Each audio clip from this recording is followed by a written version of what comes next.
Every hero has a past.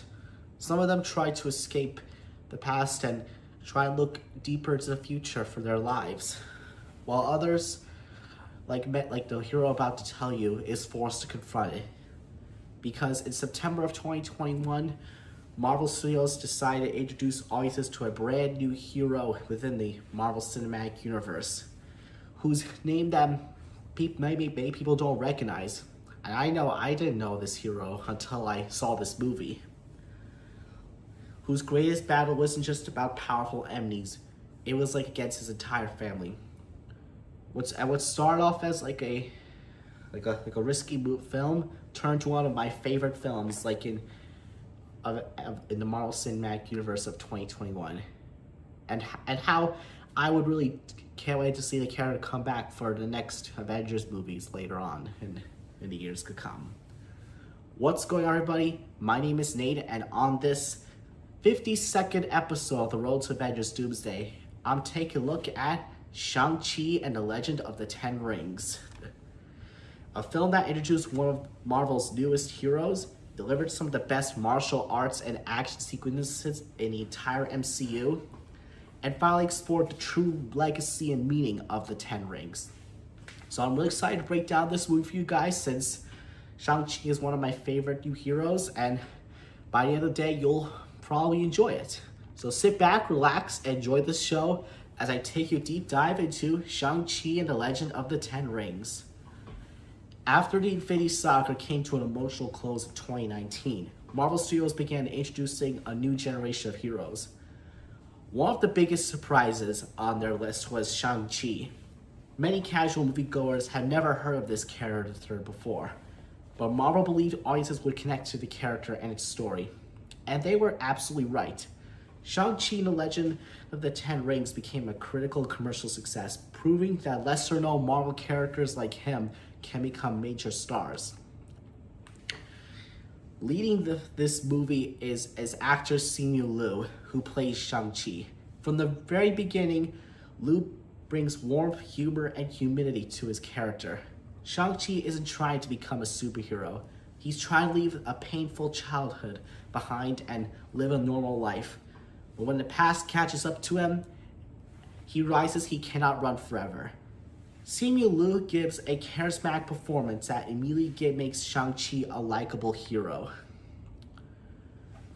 For me, the standout performance of this movie belongs to Tony Leung as Wenyu. Wenyu is the true leader of the Ten Rings organization. Unlike many Marvel villains, Wenyu isn't simply evil for the sake of it. He is a grieving husband. He believes he can bring his family back together. That emotional motivation makes him one of the MCU's strongest antagonists. Tony Leung brings incredible depth, dignity, and heartbreak to the role. And in my opinion, Wenyu is one of the best Marvel villains in the entire MCU alone. And the actor does a really great job. And another standout performance is Awkwafina, who plays Shang-Chi's best friend, Cathy. Cathy provides much of the film's humor, but she's more than just a comic relief. As the story progresses, she finds her own courage and proves she belongs alongside the heroes. The friendship between Shang-Chi and Cathy feels genuine, and their chemistry keeps the film fun even during the most serious of things. And I gotta appreciate both actors' performances. They are really fantastic, especially how they are in the scenes together. And without question, one of the movie's greatest strengths is its action. The martial arts and choreography is so fantastic from start to finish. From the bus fight, the skyscraper scaffolding battle, and the fight in Tai-O. Every action sequence feels carefully choreographed and easy to follow. Instead of relying on computer-generated effects, this movie specializes in practical martial arts inspired by classic Hong Kong cinema. It's really refreshing to see, and in my own opinion, Shang-Chi features some of the best hand-to-hand combat in the entire MCU. It's like this movie just does exactly what many fight-to-fight action movies do. And I really do appreciate that a lot. So the guy directing this movie is Dustin Daniel Creighton. And he does an excellent job balancing action, comedy, fantasy, and family drama. The film never loses its emotional core. It has a heart, and it's about family, forgiveness, and choosing your own path instead of following the ones who have chosen for you.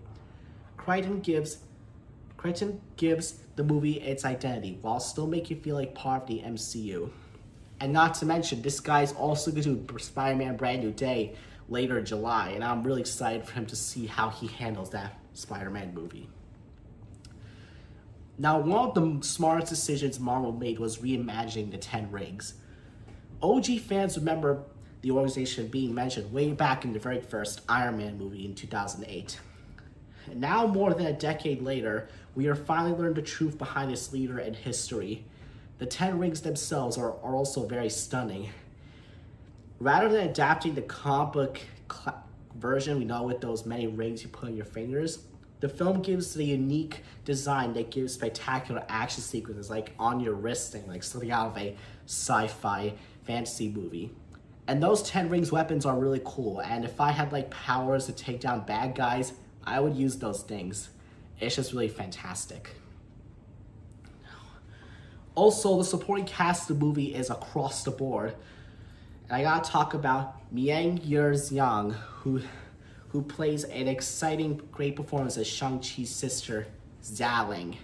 She proves to be just as a skilled fighter, just as her brother, and becomes one of the film's breakout characters. This movie also features very familiar MCU faces, like we got like Ben Kingsley, who was the fake Mandarin in Iron Man 3, and he is back as Trevor. And I do appreciate his acting comedy. It's just so funny. And we also got to see him return again in Wonder Man. That was pretty cool indeed. I like how it does it like this because it connects to a Marvel story without like any distractions from its own journey. And it works so well in within. Now I'll tell you my thoughts on the movie. Personally, I think Shang-Chi and the Legend of the Ten Rings is one of the most strongest films in the MCU in the multiverse saga. It has fantastic action, great performances, visual effects, a compelling story, and one of Marvel's best villains yet. If I had one criticism, is that the final battle becomes much larger than the grounded martial arts films that came before it. Even though I find the movie pretty exciting and satisfying. Overall, I had a great time watching this movie.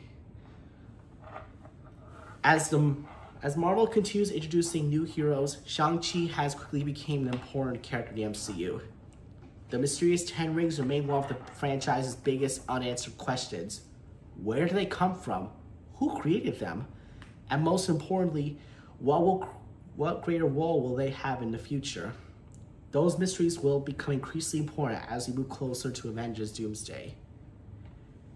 In conclusion, Shang-Chi and the Legend of the Ten Rings exceeded my expectations. Samuel Liu proves himself to be a fantastic leading man. Tony Leung delivers one of the MCU's finest villain performances. The action sequences are fantastic. The emotional family drama is overall breathtaking and exciting and really amazing in my opinion.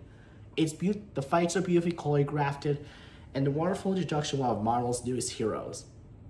For me, Shang-Chi is one of the most standout films of Phase 4 and leaves me excited to where the character will return in Avengers Doomsday and Secret Wars.